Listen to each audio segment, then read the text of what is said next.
સુરતમાં છેલ્લા કેટલાક સમયથી આપઘાતના બનાવોમાં સતત વધારો થઈ રહ્યો છે. થોડા સમય પહેલા સુપ્રીત કૌર નામની મોડેલે આત્મહત્યા કરી હતી. ત્યારબાદ વધુ એક મોડેલે આપઘાત કરી લેતા ચકચાર મચ્યો છે. સુરતની 23 વર્ષીય અંજલિ વરમોરા નામની મોડેલે ગળે ફાંસો ખાઈને આત્મહત્યા કરી લીધી છે. પ્રાથમિક તબક્કે માનસિક તણાવના લીધે મોડેલે આત્મહત્યા કરી હોવાનું અનુમાન છે.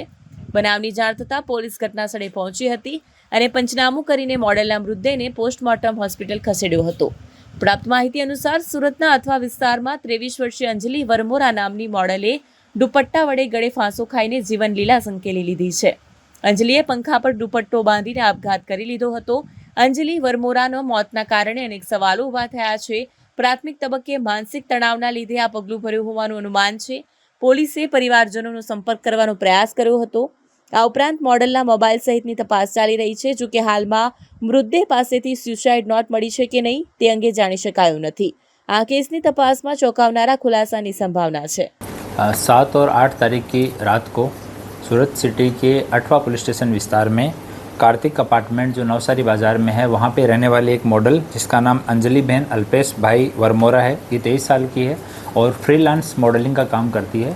उन्होंने दुपट्टे से खुद को हैंग करके और सुसाइड कर लिया और इसका अभी एडी एक अठवा पुलिस स्टेशन में लिया गया है और आगे का इन्वेस्टिगेशन चालू है. ये पिछले कई वर्षों से मॉडलिंग का काम कर रही है और अभी तक जो पता लगा है 4 स्टूडियो हैं जो जिनके साथ में ये जुड़ी हुई है. एक revenue boy Alka user studio है, एक पीएम स्टूडियो है, स्टूडियो डॉट है, एक सरदार मार्केट के पास में एक स्टूडियो और है जो भी फ्रीलांस मॉडल्स को काम देता है. तो इन स्टूडियोज़ के साथ ये जुड़ी हुई थी और उनके साथ काम कर रही थी.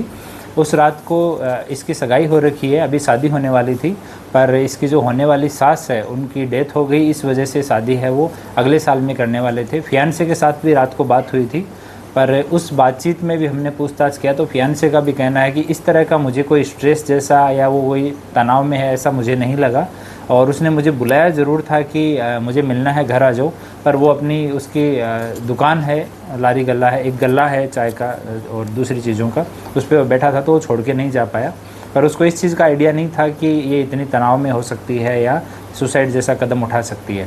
बाकी उनका CDR और आईफोन है उसके पास में, तो फेस लॉक और पासवर्ड लॉक है, वो पासवर्ड किसी के पास में भी नहीं है. अभी हम लोग तपास कर रहे हैं. अगर कोई क्लोज फ्रेंड के पास में या फियांसे को भी पासवर्ड याद नहीं है तो हम लोग एक बार ट्राई कर रहे हैं. उसमें से अगर कोई डाटा रिकवर होता है फिर उस फ़ोन को FSL भेजा जाएगा.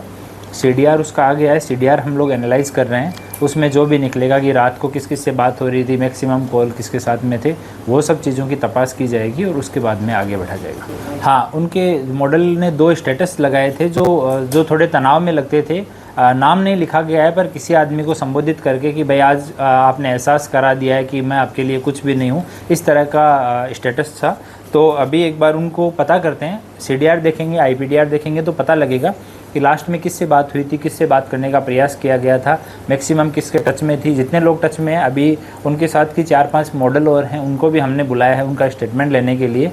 साथ में जो मेकअप आर्टिस्ट, कैमरामैन ये हैं उनको भी आइडेंटिफाई किया गया है, उनको भी हम लोग बुला रहे हैं स्टेटमेंट के लिए. तो सब एंगल पे हम लोग तपास करेंगे. उनका फाइनेंशियल स्टेटमेंट पे हम लोग तपास कर रहे हैं कि कहीं कोई फाइनेंशियल तनाव की वजह से ऐसा कदम उठा ले. सारी चीज़ों पे हम लोग काम कर रहे हैं. जैसे कुछ अपडेट होगा आपको दोबारा से बुला के अपडेट करेंगे. और अभी CDR और IPDR पे अभी हम लोग काम कर रहे हैं और मोबाइल को FSL आज भेज रहे हैं. अगर उससे कुछ डाटा जितना जल्दी रिकवर होता है तो उसकी भी मदद ली जाएगी.